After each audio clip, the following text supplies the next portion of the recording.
Front row, Tim May, Letterman row. Haskell, I think you had 3 sacks tonight. How many did you come up with in your own time? I mean, as a group, I stopped counting, but the sacks don't really matter. It just matters that we played undeniable defense tonight as a defensive front, so that's all I was worried about. That's what I was going to say. To make that pledge a little bit to yourselves and then deliver, what do you leave here tonight? I mean, obviously you guys are heavy favorites against these guys, but you did what you wanted to do. Where do y'all leave here confidence-wise? Confidence in the young guys. So it was really just one of those games where you see what they got and how they can hone in going forward towards the season. So this is a start, and now we're going into conference play, and I'm confident on our young guys stepping up to the plate. And folks, we've also been joined to your far right by Matthew Jones. We'll continue on with questioning. Clay Hall, Columbus, WSYX. Steele, you flashed several times tonight. How did you've obviously made this transition? Do you feel at home now at linebacker? I feel like I definitely feel at home right now. We've got a great group in the Silver Bullets. Definitely just a squad that everyone likes to do their job. That's what I'm doing. I'm just doing my job, and if I make plays, I end up making plays. But I mean, you can't do it with the rest of the guys. Is this proof that the D is getting better? I think it's the second game in a row, under 100 yards rushing by the opponent, maybe? Oh yeah, I think we're just building momentum. We've got a bunch of great guys in spots, but we just don't have the experience in some spots. But now we're starting to gain it, and now we're moving forward. Left side, front row, Dan Hope, Letterman row. 11 Warriors, sorry about that. 11 Warriors. Haskell, how important do you think it was for you guys going into conference play, for you guys to really come out and just control the game tonight and do that for 4 quarters? It was very important. The game plan we put together, and really just guys executing. We had a lot of experienced guys that were out on the line, so I feel that defense as a whole, we started, and now it's time to just roll. Right next door, Bill Rabinowitz, Columbus Dispatch. Yeah, for Steele and Haskell, sorry to ask you this, but you probably know what happened with Kayvon. Is there anything you want to say about that? What did you see, and how disturbing is that for that to happen? Really, we're just playing ball, and it is what it is, and I don't really want to get into that. Yeah, just same as him. Don't really know what happened.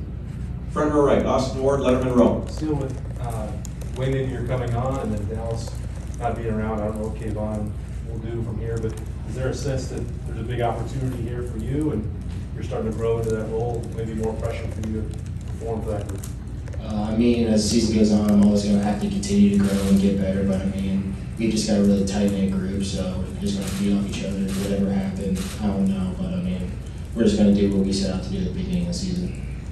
Third row, far left, Tony Gertman, the Buckeye Scoop. Haskell, Tyleek Williams, I led the team in tackles and a couple sacks again.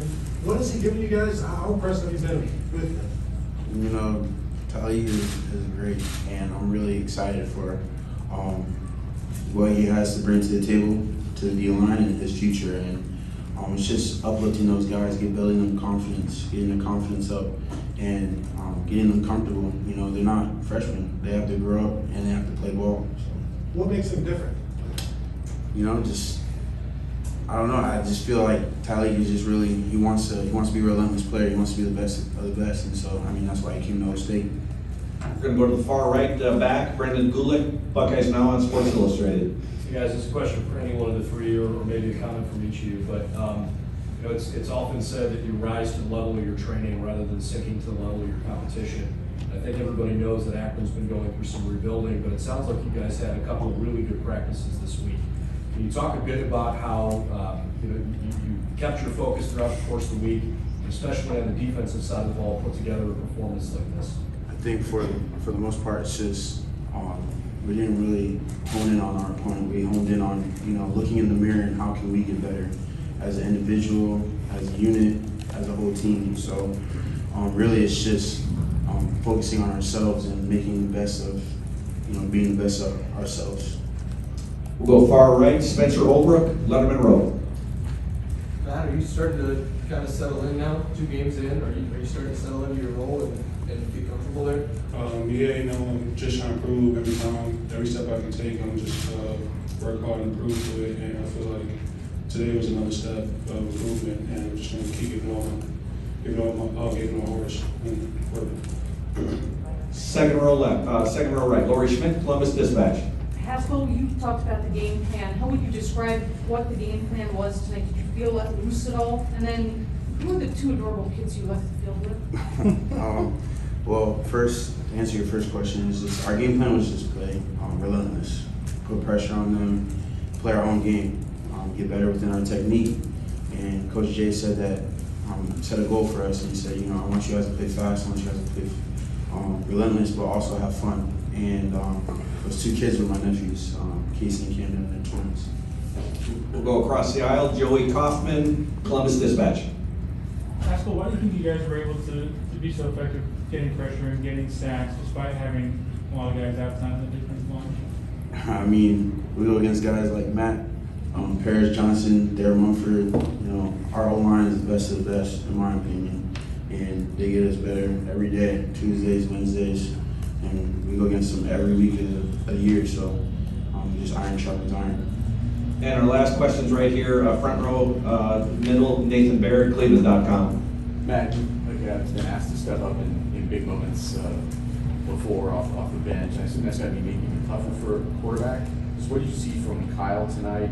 I guess not just in terms of what he was doing, throwing the ball and things like that, but just like his presence, especially after kind of a slow start. I believe Kyle could do it. He was just giving his own practice, and there was no doubt in my mind he couldn't do it today. He stepped up, and he know that as an offensive line, we have his back. And today, I feel like he did pretty good.